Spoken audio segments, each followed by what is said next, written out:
Hello everyone, welcome to વિભૂતિસ cooking corner. આજે આપણે બનાવીશું એકદમ ક્રિસ્પી અને ખસ્તા એવી મસાલા સ્ટીક બનાવીશું, જે તમે મહિનાઓ સુધી સ્ટોર પણ કરી શકો છો. અને સાથે સ્પેશિયલ મસાલો પણ બનાવીશું. જો તમને મારી આ મસાલા સ્ટીકની રેસીપી ગમી હોય તો વિડીયોને લાઇક કરી શેર કરી દેજો. ને મારી ચેનલમાં નવા આવ્યા હોય ને હજી સુધી મારી ચેનલને સબસ્ક્રાઈબ ના કરી હોય તો પ્લીઝ સબસ્ક્રાઈબ કરજો. ને બાજુમાં આવેલું બેલ આઇકન બટનને પ્રેસ કરજો, જેથી આવનારી નવી રેસીપીના નોટિફિકેશન સૌથી પહેલાં તમારા સુધી મળી રહે. તો ચાલો મસ્ત મજેદાર રેસીપી બનાવવાનું શરૂ કરીએ. ખૂબ જ ક્રિસ્પી અને ખસ્તા એવી મસાલા સ્ટીક બનાવીશું, જે બાળકોને તો બહુ જ ભાવશે. તો તેના માટે સૌથી પહેલાં અહીંયા મેં 2 બાઉલ જેટલો મેંદો લીધો છે અને મેંદાને પહેલેથી જ સારી રીતના ચારી લીધો છે. હવે તેમાં 1 ચમચી જેટલું કે પછી સ્વાદ પ્રમાણે મીઠું ઉમેરીશું અને 1 ચમચી જેટલું જીરું ઉમેરીશું અને જીરુંને આવી રીતના હાથ વડે ઉમેરીશું. અને ત્યારબાદ અડધી ચમચી જેટલો અજમો ઉમેરીશું અને અજમાને પણ આવી રીતના હાથ વડે વાટી અને ઉમેરીશું, જેથી એની ખૂબ જ સરસ એવી ફ્લેવર આવે. અજમો ઉમેરવો એ ટોટલી ઓપ્શનલ છે. આ સ્ટેજ ઉપર તમારે મરી પાવડર ઉમેરવું હોય તો પણ ઉમેરી શકો છો. હવે અહીંયા મણ માટે મેં 4થી 5 ટેબલસ્પૂન જેટલું તેલ લીધું છે. હવે મણ ઉમેર્યા બાદ એટલે કે તેલ ઉમેર્યા બાદ એને સારી રીતના બધી જ ડ્રાય ઇન્ગ્રીડિયન્ટ્સને સારી રીતના હાથેથી મિક્સ કરી લઈશું. અને આ મસાલા સ્ટીકને તમે એરટાઇટ ડબ્બામાં ભરી અને 25થી 30 દિવસ માટે આરામથી તમે સ્ટોર કરી શકો છો. અને બહાર તમે ફરવા ગયા હોય કે મુસાફરીમાં પણ સાથે લઈ જઈ શકો છો. અને એરટાઇટ ડબ્બામાં રાખવાથી એ સારી રીતના ક્રિસ્પી અને ખસ્તા જ રહેશે. હવે બધી જ ડ્રાય ઇન્ગ્રીડિયન્ટ્સ છે એ સારી રીતના મિક્સ થઈ ગઈ છે અને આવી રીતના મુઠ્ઠી વાળીને બાઇન્ડ કરીએ તો મીન્સ કે આપણું મણ છે એ પરફેક્ટ છે. મણ વ્યવસ્થિત હશે તો તમારી જે સ્ટીક છે એકદમ ખસ્તા બનીને તૈયાર થશે. હવે તેમાં થોડું થોડું પાણી ઉમેરતા જશું અને ટાઈટ એવો લોટ બાંધી લઈશું. આ લોટ છે રોટલીના લોટ કરતાં થોડો એવો ટાઈટ, મીન્સ કે પરાઠાનો લોટ હોય એ મુજબ આપણે બનાવીશું. તો અહીંયા મેં લોટ તમે જોઈ શકો છો, મેં બાંધી લીધો છે. હવે તેમાં 1 ટેબલસ્પૂન જેટલું તેલ ઉમેરી અને લોટને ખૂબ જ સારી રીતના હાથ વડે કેળવી લઈશું.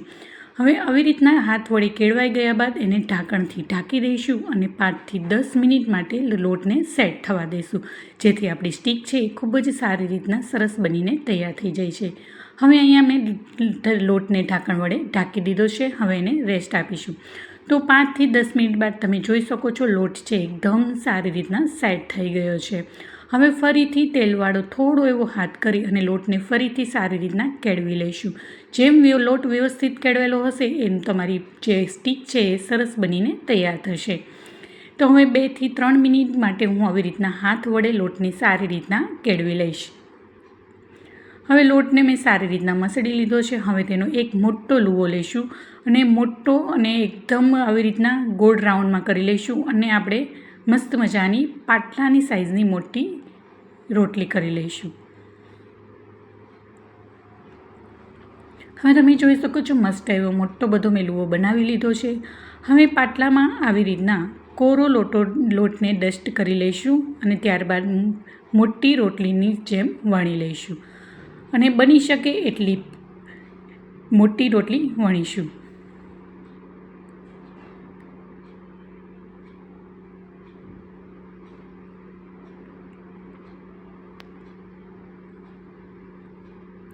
અને આ રોટલીને એકદમ પતલી પણ નહીં અને એકદમ વધારે જાડી પણ નહીં, એટલે કે મીડિયમ થિકનેસવાળી હોય તેવી રીતના મોટી એવી રોટલીને વણીશું.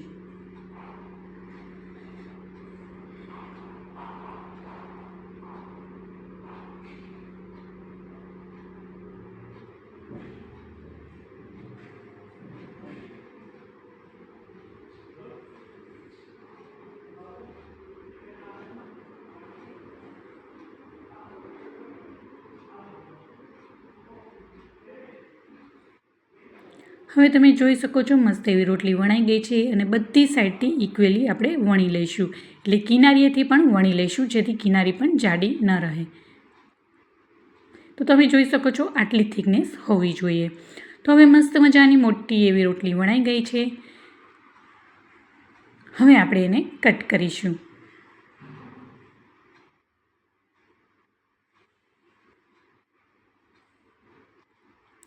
તો અહીંયા તમે ચાકુની મદદથી કે પીઝા કટરની મદદથી આવી રીતના નાની નાની સ્ટીકની શેપમાં આવી રીતના કટ કરી લઈશ. તો આવી જ રીતના બધી જ પીઝા કટરની મદદથી હું કટ કરી લઈશ.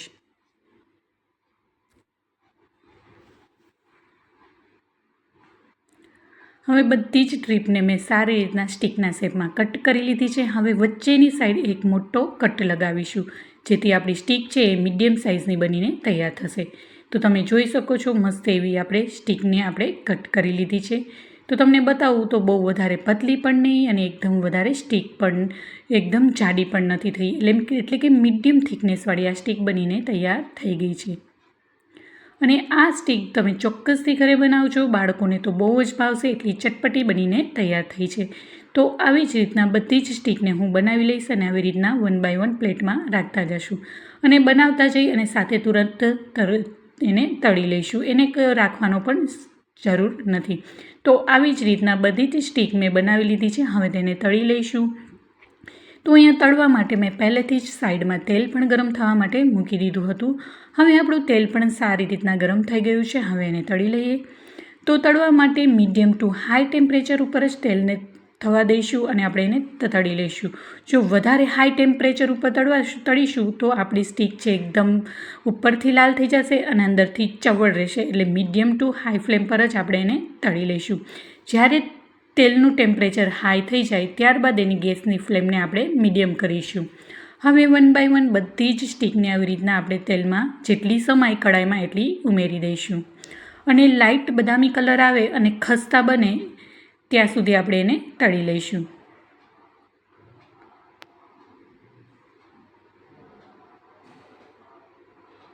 હવે ચારાની મદદથી બીજી સાઈડ પણ પલટાવી લઈશું.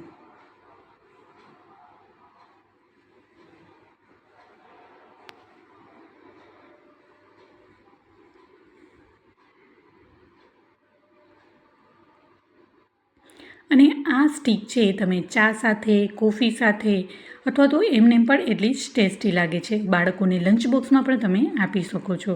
એકદમ ચટપટી બનીને તૈયાર થાય છે.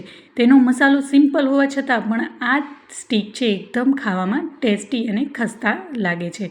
તો ચોક્કસથી આ રેસીપીને ટ્રાય કરવા જેવી છે. હવે તમે જોઈ શકો છો મસ્ત લાઇટ બદામી કલર આવી ગયો છે. હવે એને આપણે 1 થી 2 મિનિટ માટે રહેવા દઈશું. ત્યારબાદ એને બધું જ તેલ નિતારી અને એક પ્લેટમાં કાઢી લઈશું.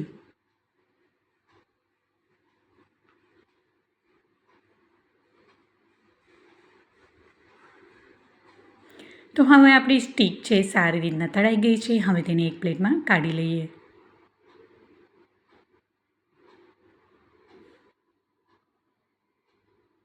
તો આવી જ રીતના બધી જ સ્ટીકને હું સારી રીતના તળી લઈશ.